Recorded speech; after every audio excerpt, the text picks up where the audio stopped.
students, a very warm welcome to this class. In this class, I will help you to understand few concepts of 5th chapter. 5th chapter is Nation Building and Challenges to Indian Democracy. Nation building is one part and challenges to Indian democracy is the second part. Soon after independence, India had to face multiples of problems like reorganization of states, agricultural and industrial stagnation, economic backwardness, health service and many more. But there are some problems which are challenge to our democracy, and they are illiteracy, inequality, terrorism, communalism and corruption. Here my prime focus will be on communalism. I will be discussing what is communalism, what are the causes for communalism and how communalism is a threat to our democracy and solutions to the problem of communalism. Communalism in this present scenario is a crucial topic and it is also a major threat to our democracy. India is a land of diversity and known for its lingual, ethical and racial diversities. But we Indians have proved and we are proving that democracy can function effectively in this diversified nation, but it is a challenge. Very unfortunate that India is, after 73 years of independence, India is still burning with the problem of communalism. So, we need to have a proper understanding of communalism. See, whenever we take a concept for study, we need to understand what are the objectives of studying this concept, or we need to think why is communalism added in 2nd PU syllabus. So, the main objectives of studying communalism are to have a proper understanding of the concept, or to understand and give awareness to students about the impact of communalism in our society, and also to give awareness to students about some concepts like secularism and to develop a secular attitude in the students, and also give awareness to students about national integration and make national integration a strong force in our nation. Now, let me come to the concept communalism. What is communalism? This is a 2 marks question. What is communalism? Communalism is an ideology. Communalism is an ideology where follower of one religion considers the follower of another religion as inferior. I will tell you, communalism is an ideology where follower of one religion considers the follower of another religion as inferior. Students, we all have our own religion, we all have our own faith, we pray to our God. It is needed and it is good, we need it. But this religion should not question the bond of loyalty towards our nation. When this religion transforms into communalism, then it becomes a threat to our democracy, then it is threat to our national integration. In all the religions, we find some orthodox and conservative people. We call them religious fundamentalists. They are the people with radical thoughts. And what they think is, they think only their religion is supreme and all others are inferior. This superiority and inferiority will cause hatred, violence, intolerance, disturbance and totally destroying the unity, harmony and peace of the nation. So, now let us see what are the causes for communalism in India, or how communalism has entered India. There are many causes for communalism or how it has entered India. The first cause for communalism is policy of British in India. See, the Britishers adopted certain policies just to bring a division between Hindus and Muslims. They brought certain policy just to destroy the harmony between the two communities. One policy they brought was divide and rule policy.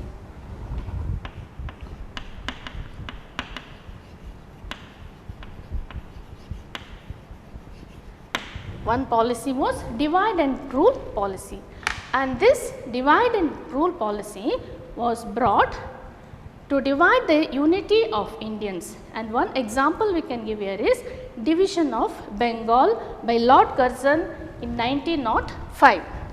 Division of Bengal by Lord Curzon in 1905. Bengal was divided on the basis of for religious purpose. And we need to understand why was Bengal divided. See, the Britishers were suspicious about the growth of Bengal, and over the period of time Bengal had grown into the center of revolutionary activities against the British. Now the Britishers wanted to stop the mass participation of Indians against the British rule, or they wanted to stop the participation of Indians in political activities. And Lord Curzon took the initiative to divide Bengal, and the reason he gave was that he said he is dividing Bengal for administrative purpose. And he announced that Bengal is a too large province to be governed by a single governor, so Bengal has to be divided. But Britishers told it was administrative purpose, but I will tell you it was political purpose and it was for religious cause, because East Bengal was dominated by Muslims and West Bengal was dominated by Hindus. Actually, there was no problem between the two communities, but the Britishers wanted to divide the unity between the two communities and they divided Bengal. And the Indians resisted, they opposed against this division. And after this, many movements took place like Swadeshi movement. All this came after this division of Bengal. And one more division they brought by divide and rule policy was communal electorate. What is communal electorate? Communal electorate is also called as separate electorate. It was brought in 1909. Communal electorate was brought in 1909 by Lord Minto. And what does communal electorate mean? It is where a representative of a community is elected by the eligible voters of the same community. Representative of a community is elected by eligible voters of the same community. For example, if Muslim is a candidate, only Muslims could vote for them. And this is Pakka communal, this is undemocratic, non-secular. And slowly Britishers brought a division between the two communities, and they knew that if India is united, if these two communities are united, it is not safe for them to be in India. And slowly they divided the society and communalism entered India, and the seed of communalism was sown into Indian society. And this is the one cause for communalism in India. And the second cause is Hindu-Muslim nationalism. What is nationalism? Nationalism is identification with one's own nation and support for its interest. Identification with one's own nation and support for its interest. See, this is the incident which has happened during the time of struggle for independence. And during those days what happened was Muslim League was started in 1906. Muslim League was started by Aga Khan and Salim Ullah Khan, and they started this Muslim League to uphold the interest of Muslim community. And the secrecy behind this is for the formation of Muslim League, encouragement was given by Britishers. And slowly this organization, this league started demanding for a separate nation. And Muhammad Ali Jinnah, you have heard about Muhammad Ali Jinnah, is champion of two-nation theory, and he was also brainwashed by the Britishers, and slowly they started demanding for separate nation. And if Muslim League was to uphold and protect the interest of Muslims, and to uphold the interest of Hindu community, Ind Mahasabha was started in 1933. In 1933, Ind Mahasabha was started in 1933, and it was started by V.D. Savarkar, Madan Mohan Malaviya, and Lala Lajpat Rai. And they started, this group also started demanding for a separate nation. I wanted to identify separately, and finally India was divided, the partition took place, and we got independence. On that day, Gandhiji said, this is a day to rejoice, and also this is a day to mourn. Why to rejoice? Because we got independence. And why to mourn? Because the division of India, partition of India. And we are aware of the impact of partition of India that caused, what are the consequences that caused in India. Millions of people were moved from the borders, there was mass killing, children lost their parents, refugee problems, and totally India had to pay a huge price for this. And after this incident, after the partition of India, communalism started to grow in India. This is also one of the cause. And the third cause for communalism in India is communal rights. Students always get confused with communalism and communal rights. If a question is asked about communalism, they write about communal rights. See, communalism is an ideology. It is our mindset, whereas communal rights is an action. Communal rights is violent disturbance of peace by a crowd. It is disturbance of peace by a crowd. And after independence, many number of communal rights has taken place.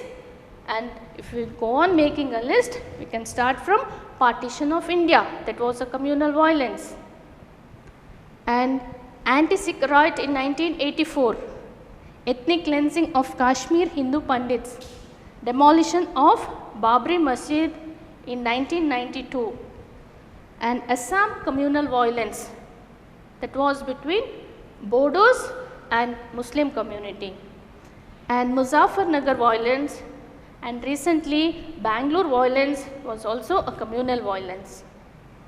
Each time we see hatred, intolerance, violence, destruction of public and private property, and totally destroying the peace, harmony and integration of the nation.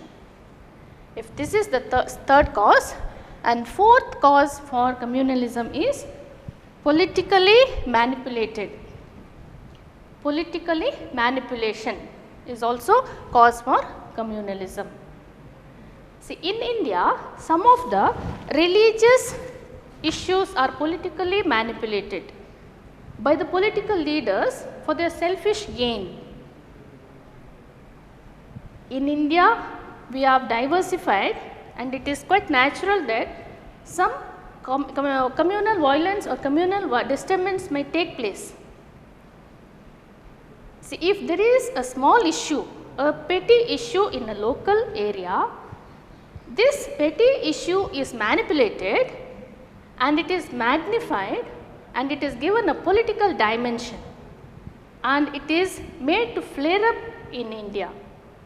Actually, these petty issues can be solved at the local level by local authorities itself, but it is given a political dimension, it is manipulated, it is magnified, and it is salt and pepper is added to these issues. it is made colorful, and this allows to flare up communal violence, and this is also the cause for communalism in India. And the fourth cause is communality in organization. Communalism, communal rights, communality, all are different terms. Communality in organization. In India, organization is formed for a particular, to uphold the particular interest. That should be good interest. Here, some organizations are formed for the purpose of good interest, and gradually what happens is, these organizations start supporting a particular political party to get short term benefits, and in turn these particular political parties also start supporting this organization to safeguard their existence or for their vote bank. They consider this organization or this community as their vote bank, and this will end up where only communal interests are safeguarded and national interests are ignored. And this is also the cause for communalism in India. So far we have discussed the causes for communalism in India. See, the causes for communalism is a 5 marks question. Explain, they will tell you, explain the causes for communalism. See, I will tell you, whenever you write an answer, you should write introduction to your answer. Introduction is just meaning of communalism, and then start explaining, then start writing the side headings and explain the points, and at the end you have to write conclusion to your answer. Only then this answer will be complete. So, remember to write introduction and conclusion in your answer. And now let us move on to the communalism as a threat to democracy. How communalism is threat to our democracy? First of all, it is threat to our national integrity. Say, casteism, communalism and regionalism are some of the factors that hinders national integrity. And among all these, communalism is the major factor that hinders national integration. In India, we find people with lot of difference. People are different in their culture, in their tradition, in their race, and even people are different in their physique, in their appearance, in our food habits, in our mannerism. Totally there is diversity. And I will tell you, this diversity should be considered as a strength of our nation and never a weakness. And in spite of all these different diversities, the only thing that unites us is national integration. What is national integration? This is also a 2 marks question. What is national integration? National integration is a bond or togetherness between people regardless of their caste, creed and culture or religion. National integration is a bond or togetherness between people regardless of their caste, creed and culture. And national integration is the only thing that unites India, and national integration helps people to live harmoniously without any hatred, without any jealousy or prejudice against another person or another community. And it helps us to respect each other and live harmoniously, considering the whole nation as our family. To consider whole nation as our family, we should have the aspect of national integration. Whereas communalism strikes at the root of democracy and destroys national integration. Because communalism causes hatred, violence, it propagates violence and misunderstanding between communities, and also this will cripple our national development programs. and also communalism will spoil the integrity, unity, equality, loyalty, fraternity, and totally it will destroy the cultural diversity of India. So, we say communalism is a threat to national integration, and also it is a threat to nationalism and patriotism. What is nationalism? Nationalism is identification with one's own nation and support for its interest. We have our nationality and we identify with our nation. When we identify with our nation, we should have patriotism. See, nationalism is identification with one's own nation and patriotism is loyalty of a person to his own nation. Patriotism is loyalty of a person to his own nation. Both these, patriotism and nationalism, is very much necessary for the smooth functioning of democracy. If we do not have nationalism or if we are not patriotic, it hinders national development, it is a threat to our democracy. And how is nationalism and patriotism endangered? Say some few radical thinkers or religious fundamentalists, what they do is they provoke or brainwash a certain people and they provoke them to work against the country. And this will cause hatred, violence and totally disturbance in the country, and we can show our nationalism and patriotism if we have a national pride. People should have national pride. We should be proud of our nation. It is not just in a dialogue, it should come from our heart. People should have national pride, and people also should have love towards their nation. And we should never think of working against our nation because it is our nation. And also people should have a sense of attachment towards our nation.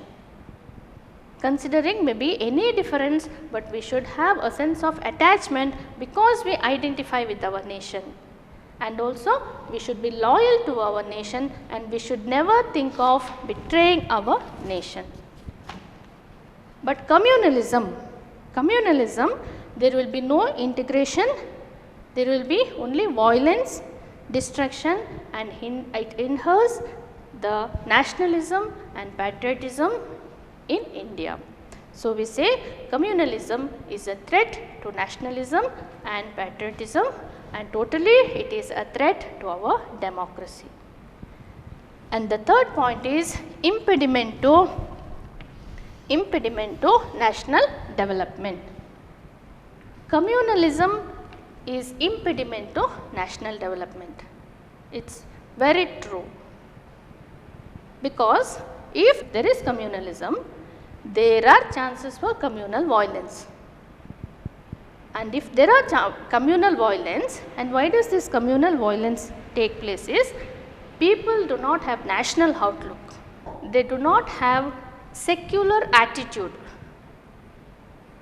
People do not have national outlook, they do not think nation as a whole, and people do not have secular attitude.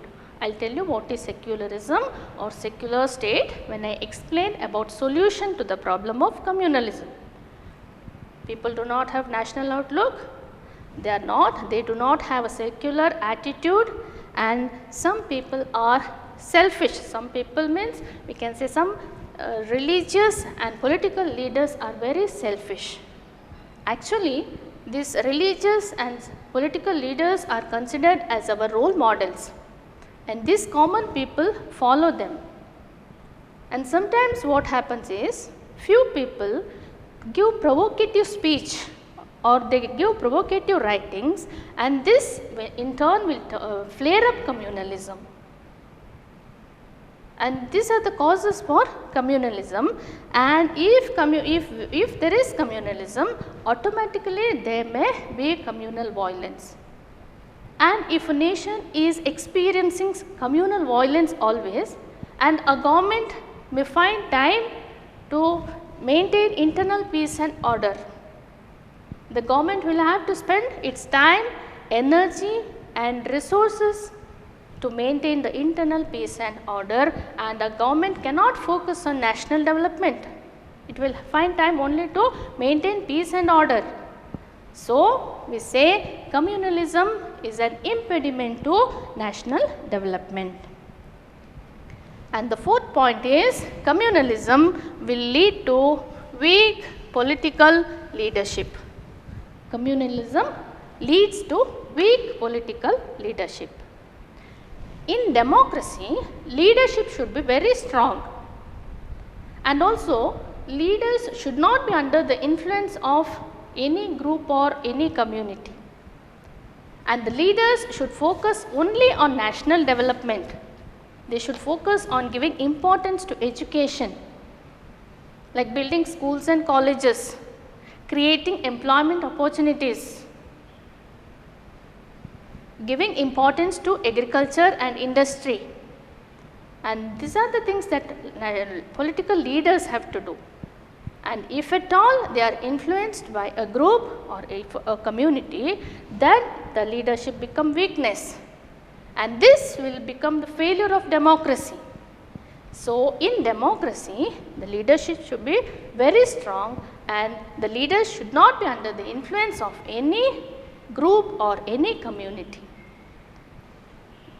So, it is if at all they are influenced by a group, what happens is they will be always in pressure. They cannot take their own decision. They will have to close their eyes on many issues.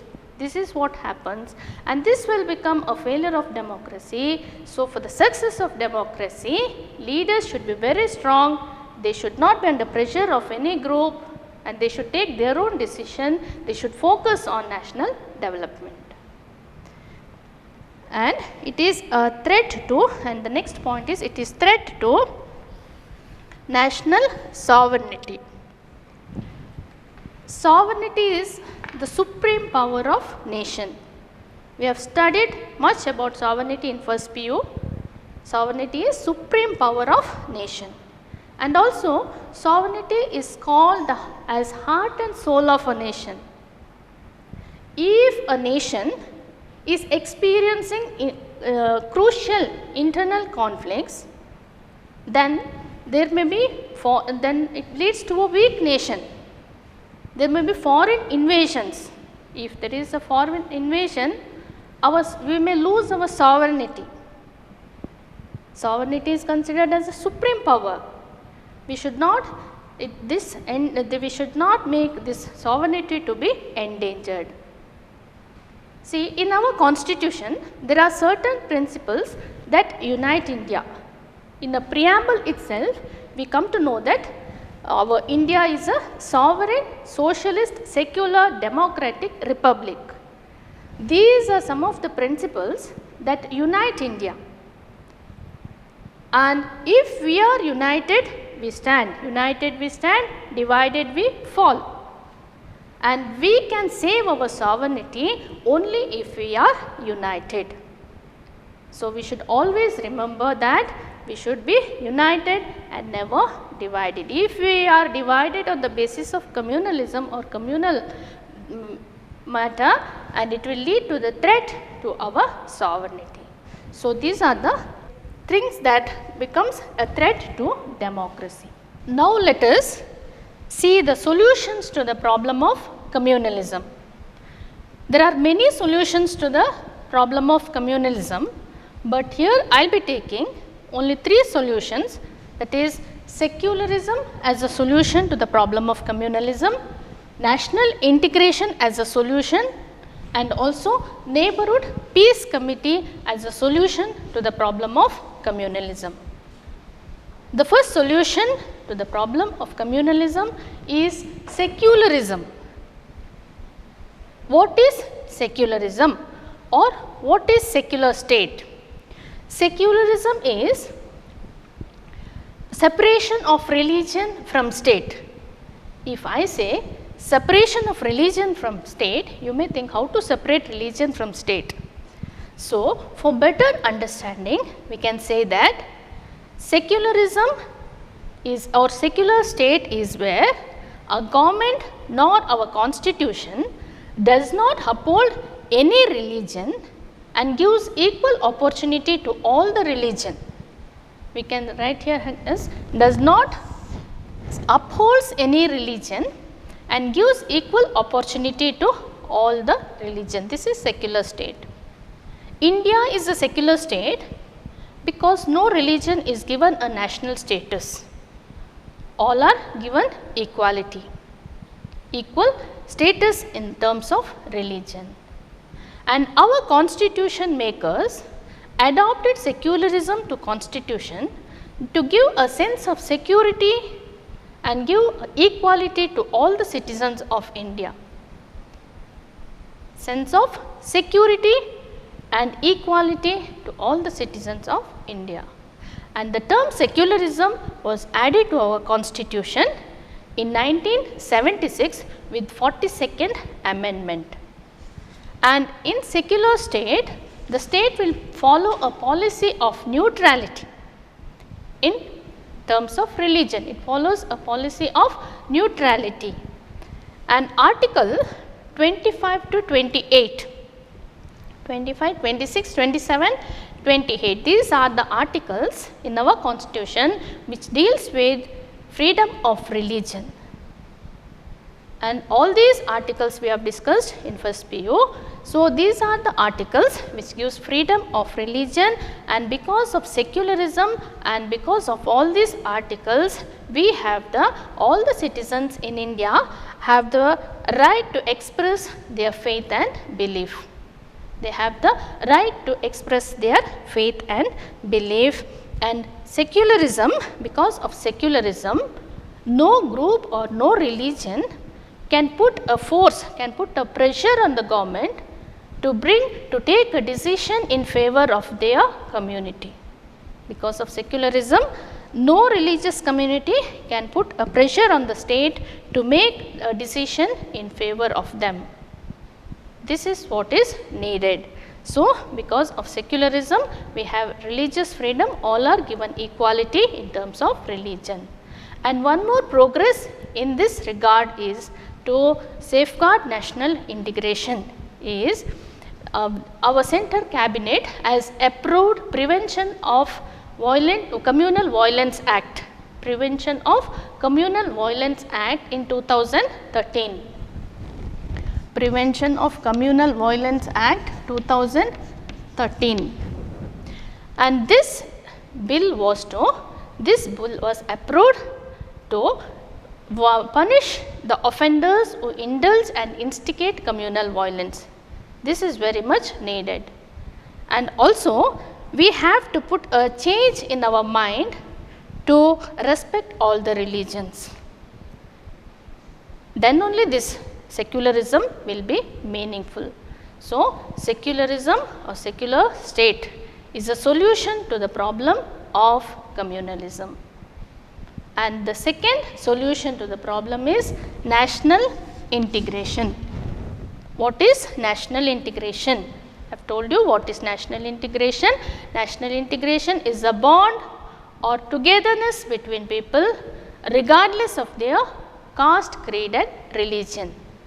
National integration is a bond or togetherness between people regardless of their caste, creed and culture, and some of the factors that promotes national integration are secularism is one factor, and democracy is also a factor that promotes national integration, and national festivals, national symbols and our interdependence are some of the factors that promotes national integration. And also national integration brings a feeling of oneness and brotherhood among the citizens. It unites us emotionally, psychologically and politically. National integration is a process of uniting, and India stands on the foundation of unity. And this foundation of unity should be very strong, and if this foundation should be strong, national integration should be strong. Even though we are diversified, we should have the feeling of oneness. And to have feeling of oneness, we should have national integration. National integration brings a feeling of loyalty and fraternity towards the nation, and it brings communal and social harmony in the society, and also it increases economic growth. It is very true, because if there is national integration, there will be peace and harmony in our state, and the government can focus on national development programs. It can spend its complete resource for national development. If there is no national integration, there will be violence, there will be disturbance, and the government had to focus its attention on maintaining internal peace and order, spend time and energy for maintaining peace and order. And if there is national integration, there will be economic growth, there will be stability in the nation, and it can make a nation internationally powerful. When I say internationally powerful, I remember John T. Rhodes. You all have heard about John T. Rhodes. You know much about John T. Rhodes more than me. See, John T. Rhodes is a famous South African cricketer, is a best fielder, and he named his daughter as India. And he said he was inspired by the rich mixed culture of India. He says our culture is rich. Do we consider our culture as rich? We have to. And he was inspired by the culture and tradition of India, so he named his daughter as India. And one more example I can give here is famous British actress Emma Ferguson. They named their third daughter as India Rose, and she was also inspired by the culture, tradition and diversity of India. So, I said this diversity of India should be considered as strength of our nation and never a weakness. And to preserve and sustain national integration, many provisions have been given in our constitution also. And as per this constitution, number of organizations are also formed in India to protect national integration. So, one among them is National Integration Council. There are National Integration Council, Zonal Council, National Security Council. So, National Integration Council.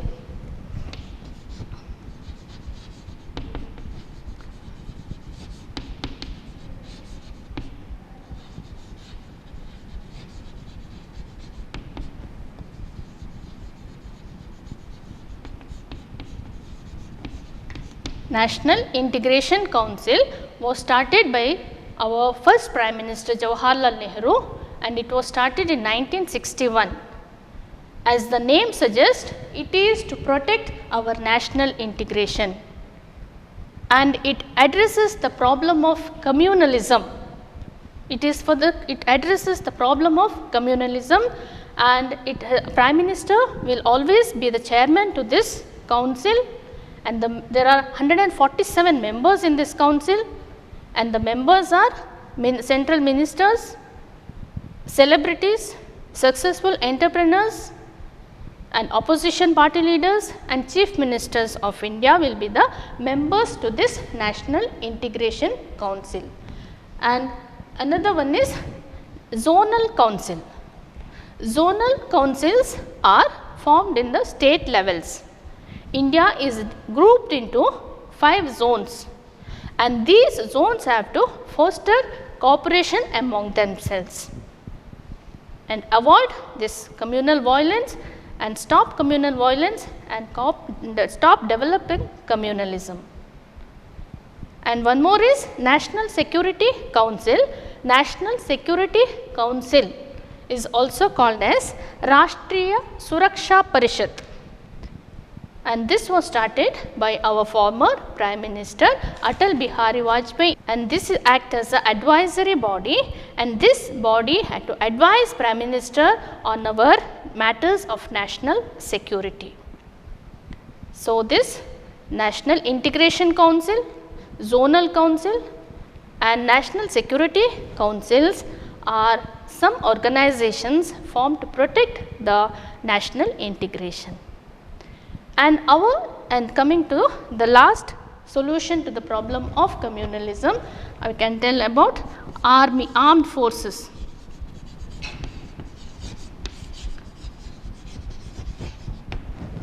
Armed forces are also one of the solutions to the problem of communalism, because these armed forces are called as pillar of national integration, because they preserve for the promotion of national integration among the citizens of India. And this our army safeguards or protects the life of people who are neither their kith nor kin. They are not bothered about it, they are only bothered about their nation. And also our army is a live example for national integration. It is a live example because they work together with people who come from different backgrounds. The people who work, they are different in their ideology, they are different in their social background or economic background, but there are no complaints, there are no issues for them, they work together harmoniously. And so we say they are the live example for national integration. And our army is a group, is a uniform where it's working with the singular aim of protecting the integrity of the nation. It has a singular aim, we say, because only aim is to protect their motherland. So it remains a duty of every citizen to respect the force for the service it renders to the nation. So our armed forces also plays a crucial role in protection of national integration and as a solution to communalism. So these are the solutions to the problem of communalism. To end up, let me tell you that to form a successful democratic nation, political leaders and every citizens of India must play their role to fight against communalism. And every citizens must have a moral responsibility to protect their motherland, and they should think that this is our own nation and build up our nation into a great land. So in this class we have discussed what is communalism, what are the causes for communalism, how communalism is a threat to national democracy, and what are the solutions for the problem of communalism. Thank you.